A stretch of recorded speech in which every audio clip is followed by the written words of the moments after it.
땡아! 제 마음속 영순이 여러분, 안녕하세요. 랭킹스쿨입니다. 스포츠, 문화, IT 산업까지 분야를 막론하고 그 어느 때보다 드높은 국가 위상을 자랑하는 대한민국. 세계 주요 외신이 주목하는 분야가 정해져 있다 보니 국민인 우리가 알고 있는 우수 분야 역시 한정되기 마련인데요. 그러다 여기 의외로 한국인이 1등을 해 화제가 되는 분야가 있습니다. 오늘 랭킹스쿨에서는 의외로 한국인이 1등한 것 탑 6를 알아보겠습니다. 6위, 모바일 게임 현질. 전 세계 게임 강국하면 평소 게임을 즐기는 사람이 아니더라도 한 번에 답할 수 있죠? 바로 우리나라입니다. 국내 게임 산업 매출액만 따져도 13조 원으로 전체 콘텐츠 산업의 10분의 1을 차지하고 있을 뿐 아니라 세계 e스포츠 시장에서 선전하는 한국 선수들도 여러 명인데요. 이 같은 한국인의 게임을 향한 열정, 모바일 게임에서도 확인할 수 있습니다. 2019년에는 전 세계에서 한국인 이용자들이 새로 출시된 모바일 게임에 가장 많은 지출을 한 것으로 드러나 화제를 모은 바 있는데요. 한 모바일 데이터 분석 플랫폼에서 세계 12개국을 대상으로 조사한 결과 우리나라가 일본과 중국을 제치고 최초로 1위를 차지했다고 합니다. 속칭 현질 세계 1위를 인정받은 것과 다름없는 셈이죠. 작년 3분기 기준 한국인들이 다운로드 받은 게임 건수는 무려 1억 4,370만 건이며 소비자 지출액 규모는 10억 달러, 우리 돈 1조 1,743억 원에 달한다는데요. 이를 일평균치로 환산하면 하루 평균 약 159만 6천 건 이상의 게임이 다운받아졌고 게임에는 약 130억 원 이상을 소비한 것과 비슷하다고 하네요. 한국콘텐츠진흥원에서 국내 게임 이용자를 대상으로 조사한 결과에서도 PC게임에 현금을 지출한 경험의 49.3%가, 모바일 게임에는 36.5%가 현금을 쓴 경험이 있다고 답해 국내 게임 유저들 사이에 게임 아이템 구매 문화가 어느 정도 자리 잡았음을 알 수 있습니다. 생활을 위협하는 수준의 게임 아이템 소비는 지양해야겠지만 소소한 현질이 게임의 재미를 더하는 건 확실한 것 같네요. 5위, 로봇 밀집도. 본격적인 4차 산업혁명 시대가 도래하면서 곧 인간의 일자리를 로봇에게 뺏기는 건 아닌지 다양한 우려가 제기되는 한편 어느덧 외식 산업 전반에서 무인 열풍이 불면서 주문부터 서빙까지 기존에 사람이 하던 일을 로봇이나 기기가 대신하고 있습니다. 더는 특별하게 느껴지지 않을 만큼 일상생활 속에서 가장 폭넓게 활용되고 있는 서비스는 단연 키오스크, 무인 계산기입니다. 최저임금 인상과 주 52시간 근무제 같은 환경 변화가 일어나면서 비용 절감에 대한 업체들의 관심과 비대면 결제를 선호하는 소비자의 변화가 맞물려 그야말로 폭발적인 성장세를 보이고 있는데요. 일상에서 쓰이는 ICT 접목 키오스크와 산업 현장에서 쓰이는 로봇까지 포함하면 그 수는 상당할 것 같은데 아니나 다를까 수치로도 증명됐습니다. 국내 산업용 로봇 밀집도가 세계에서 1위를 차지한 것인데요. 우리나라 제조업 종사자 만 명당 로봇 활용 대수는 710대로 세계 평균 85대의 8배에 달합니다. 자동차 산업에서의 로봇 밀집도 역시 1218대로 2위를 기록, 1위를 차지한 일본의 1276대와 크게 차이나지 않는 수치를 기록했죠. 그만큼 우리나라가 신기술에 빠른 적응력을 보이는 것으로 긍정적인 해석도 가능하지만 아쉽게도 로봇에 사용되는 핵심 부품이나 소프트웨어는 아직까지 일본이나 독일, 미국에 의존하는 현실이라고 합니다. 4차 산업혁명 시대에 보다 안정적으로 안착하기 위해서는 로봇 관련 서비스를 적극적으로 활용하는 것을 넘어 실제 로봇에 사용되는 고부가 가치 부품의 국산화 비율을 높이는 것도 중요하다는 생각이 드네요. 4위, 위암 발병률.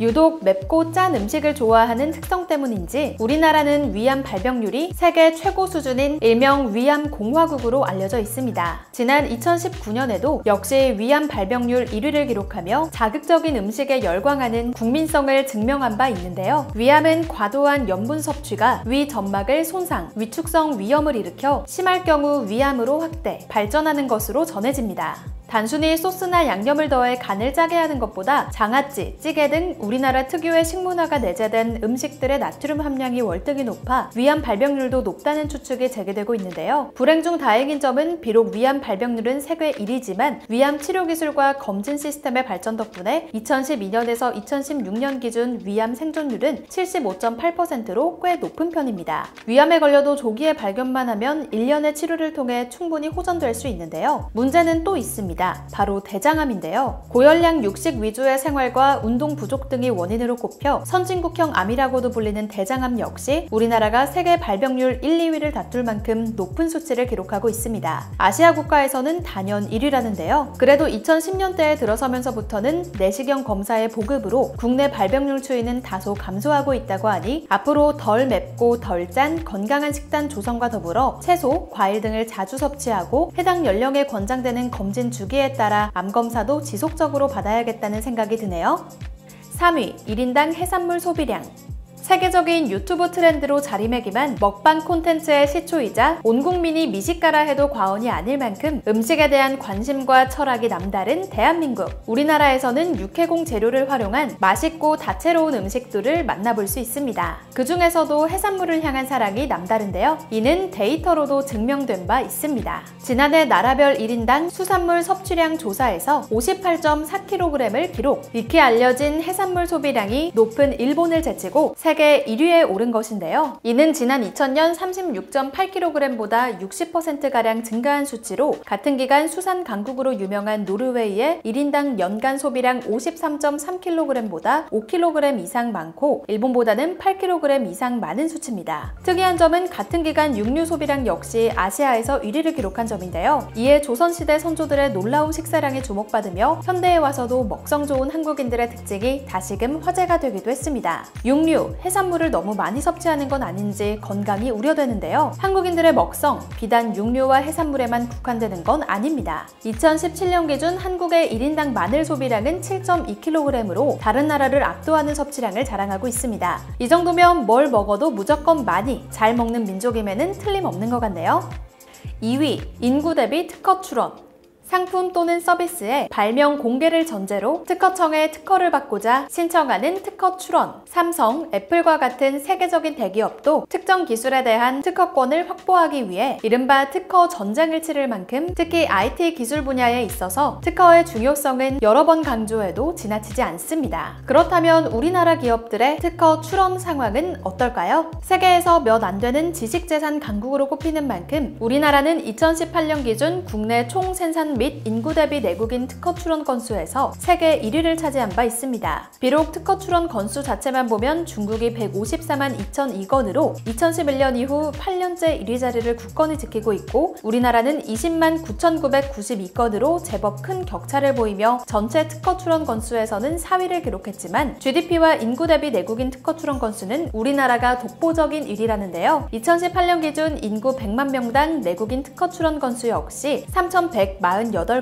2위를 차지한 2,005건의 일본, 1,081건으로 3위에 오른 스위스보다 눈에 띄는 성과를 기록했습니다. 더군다나 해당 수치가 더욱 유의미한 이유는 우리나라가 2009년부터 2018년까지 10년간 인구 대비, GDP 대비 특허 출원 건수에서 단 한 번도 1위를 놓치지 않았기 때문인데요. 이 밖에 특허 출원 서비스 진행과 관련해서도 단연 돋보이는 성과를 자랑합니다. 1999년 특허 행정 전 과정을 전 세계 최초로 전산화한 덕분에 특허 심사 처리 기간도 세계 최고 수준이라고 하네요. 현재 세계 시장에서 가장 강력한 경쟁력을 지닌 지적재산, 근래 대두되는 미중 무역 분쟁이나 일본 수출 규제 등은 모두 특허 기술을 둘러싼 일종의 기술 패권 다툼이라고 할 수 있죠. 국내 특허 출원 상황만 보더라도 어느 정도 궤도에 올랐음을 짐작할 수 있는 우리나라 특허 기술이 앞으로도 승승장구하길 기대합니다. 1위, 원전 밀집도. 해가 갈수록 그 빈도가 잦아지는 지진으로 원자력 발전소에 대한 불안감이 한층 고조되고 있습니다. 2011년 동일본 대지진, 후쿠시마 원전 사고 등 원전 단지 안에서 사고가 일어날 수 있다는 위험은 대규모 지진이 잦은 일본에만 해당되는 이야기일 것 같지만 우리나라도 결코 안심할 수 없다는데요. 이유는 원전 밀집도에 있습니다. 지난해 우리나라는 국토 면적당 설비 용량은 물론 단지별 밀집도, 반경 30km 이내 인구수 등에서 모두 세계 1위를 기록했습니다. 전 세계 원전 밀집도 상위 10곳 중 4곳이 우리나라에 위치한다는 다소 충격적인 결과도 전해졌는데요. 더욱이 각 원전의 반경 30km 이내 거주하는 인구가 531만 명에 달합니다. 2019년 기준 우리나라 인구가 5,170만여 명임을 감안하면 전체 인구 10명 중 1명 이상이 원전 반경 30km 이내에 거주하는 셈이죠. 뿐만 아니라 국토 면적 10제곱킬로미터당 원전수에서도 25.7기로 11.5기인 일본의 2배, 대비해 1.1개인 미국의 25배 이상으로 세계 최고 수준입니다. 더욱이 부산 기장군에 위치한 고리 원전의 경우 인근 인구수가 382만 명으로 일본 후쿠시마의 17만 명과 비교하면 자그마치 20배 이상에 달하고 있어 원전 안전관리의 중요성이 매우 크다고 볼 수 있죠. 물론 우리나라가 일본보다 지진 발생 확률이 현저히 낮은 편이지만 사고가 나면 그에 따른 위험성이 수십 배 더 클 수 있다는 점은 부인하기 어렵습니다. 많은 국민이 원전 영향권에 거주하는 만큼 안전관리가 최우선이 돼야 할 것 같습니다.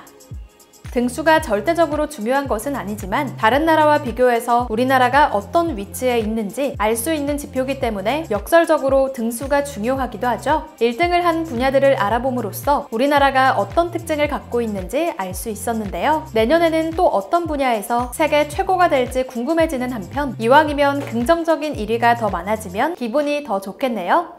지금까지 랭킹스쿨이었습니다. 감사합니다.